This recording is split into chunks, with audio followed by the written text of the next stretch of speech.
Nah, tentang Nabi SAW memang banyak dipotret tentang istrinya. Al-Azhar sendiri memotret itu tentang istri-istri Nabi SAW, dipotret bagaimana istri beliau, mulai dari ayat 28 sampai 34 dalam surat Al-Ahzab bicara tentang masalah istri-istri Nabi SAW. Dan banyak hal yang bisa dipelajari. Saya kasih contoh. Allah berfirman di ayat 28-nya dari surat Al-Ahzab, ya ayuhan nabi qul li azwajika in kuntunna turidna al-hayata ad-dunya wa zinataha fata'alaina umatti'kunna wa usarrihkunna sarahan jamila.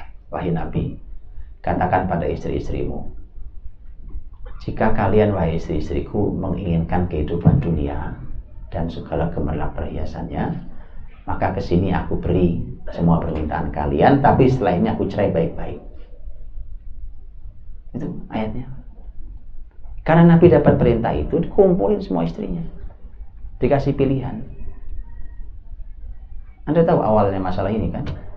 Ya, awalnya istri-istrinya bicaranya begini, baik-baik istrinya, bicaranya cuma begini, ya Rasulullah. Karena istri Nabi itu kan, jangan tanya solehannya, Pak. Dan mereka sangat sabar dengan semua keadaan perekonomian rumah tangga Nabi, yang kadang ada yang bisa dimakan, kadang nggak ada yang bisa dimakan. Sampai begitu rumah tangga Nabi itu.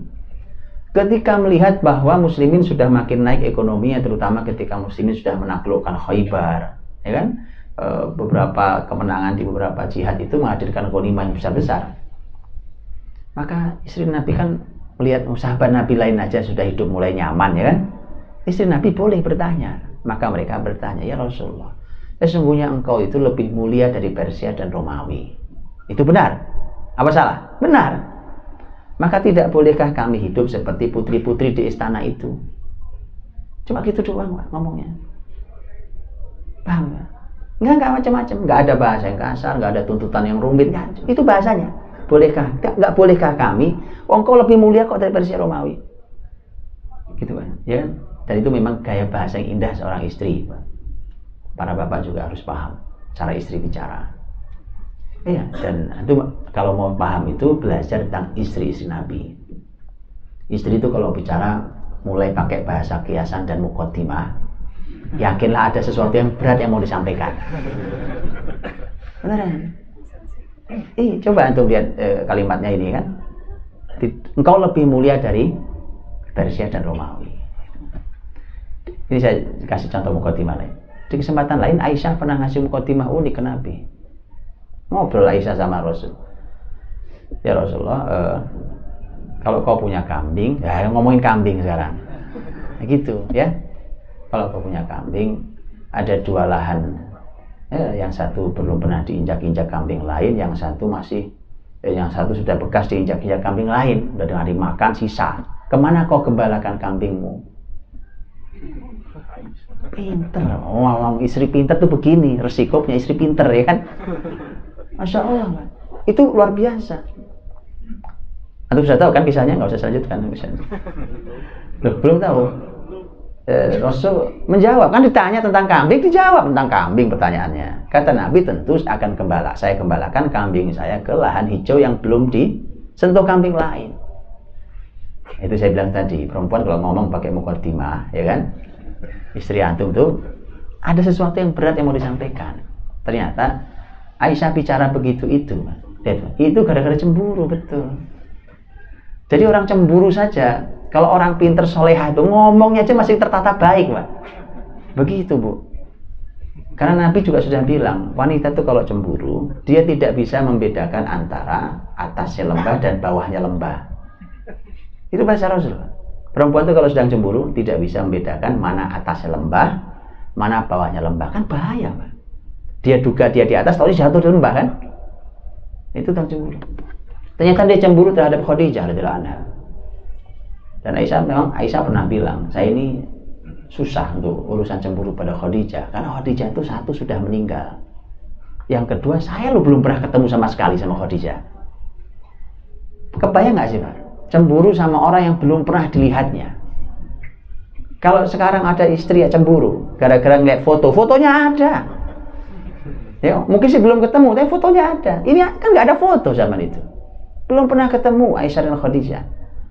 Itu pun sudah meninggal. Gimana mau cemburu sama orang sudah meninggal?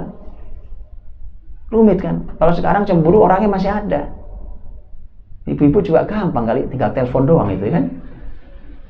Nah, itulah kemudian makanya Aisyah berkata, "Nah, terus kalau kau pilih kan kambingnya milih digembalakan di tempat yang masih hijau." Kata Aisyah, "Terus kalau begitu mengapa? Mengapa masih kau ingat-ingat wanita tua yang sudah mati itu?" Orang cemburu Pak ngomong itu boleh juga ya. Maksudnya masih kok ingat-ingat Khadijah yang sudah meninggal itu, masih diingat-ingat aja. Nah, karena begitu pertanyaannya Aisyah radhiyallahu anha, ternyata itu ya Nabi jawab lagi. Tadi kan ngomongin kambing urusannya. Gitu Pak, simpel aja ya kan. Tadi kan nanya kambing saya jawab karena nanyanya kambing. Nah, sekarang ngomong Khadijah lain cerita. Lain cerita. Maka Nabi menjawab, "Wallahi ma abdalani Allahu khairan minha." Tidak pernah Allah memberiku ganti istri yang lebih baik dari Khadijah. Kena kan? Sedep Pak.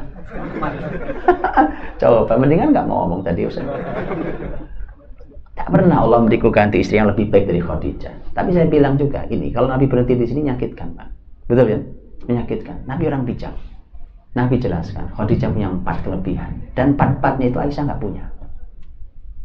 Jadi walaupun sakit hati, fair bahwa yang harus diakui memang Khadijah nggak ada gantinya karena 4-4-nya Aisyah tidak punya ya. Ini perantum nyari 4 itu.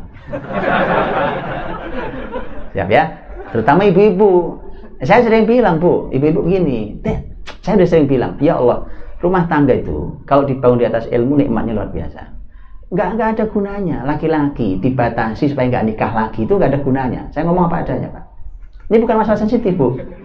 Anda mau membatasi kayak apapun, laki-laki ini nggak bisa dibatasi. Peganglah kalimat saya, nggak percaya. Coba bawa bapak istri, nggak bisa dibatasi.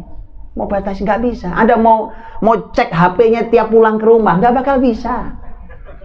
Apalagi orang XL ya kan, ahlinya ini urusan komunikasi ya. Iya, tenang aja Bu, nggak bisa. Makanya saya bilang, begini loh, belajarlah sama Khadijah Bu. Kalau babnya cuma ingin suami nggak nikah lagi, jadilah kayak Khadijah radhiyallahu anha. Karena Khadijah itu waktu Khadijah masih hidup, Rasul tidak menikah dengan wanita manapun saat Khadijah masih hidup. Gitu. Ya kan? Setelah itu istrinya jawab, "Iya Pak Khadijah, tapi kan laki-lakinya harus kayak Nabi Muhammad." Ya kan? Nah, saya bilang kalau saling nuntut doang ya nggak jadi-jadi. Itu Pak, jangan saling nuntut. Yang ada tadi Pak, hadirkan diri seperti Khadijah itu. Nah, pelajari 4 poin itu apa? Dalami apa maknanya? Ketemu jawaban kuncinya. Gitu ya Bu ya, cari sendiri. Cemburu itu kan ada ilmu sendiri. Cemburu itu kalau tidak ada dosa, ya, kalau melampaui batas menghancurkan. Itu cemburu itu. Kalau nggak ada dosa, masuk neraka Pak. Cemburu itu kalau nggak ada masuk neraka. Pernah tahu hadisnya? Ad-dayuth. Ad-dayuth itu orang yang gak punya cemburu.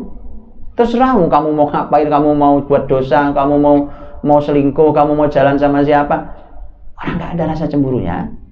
Seperti yang bisa kita lihat di dunia barat hari ini, ya kan? Orang lagi duduk baik-baik sama suami sama istri Pak, terus diajak dansa sama orang lain, biasa aja kan? Ad-dayuth itu gak mungkin masuk surga. Nabi sudah sampaikan, itu jangankan masuk surga, mencium aroma surga, yang surga tercium aroma wanginya sekian perjalanan, itu aja nggak akan terjadi, apalagi masuk surga. Jadi hati-hati loh, ada youth itu, cemburu nggak ada. Tapi yang kedua, kalau cemburu itu melampaui batas, rusak. Makanya ada manajemennya, namanya manajemen cemburu. Pernah belajar itu? Nah, harus belajar. Dari mana belajarnya? Dari keluarga Nabi. Setiap Anda ketemu kisah di hadis ataupun di sirah nabawiyah tentang kecemburuan istri Nabi, baik, maka Anda harus kumpulkan itu, ya kan? Itu jadi pelajaran.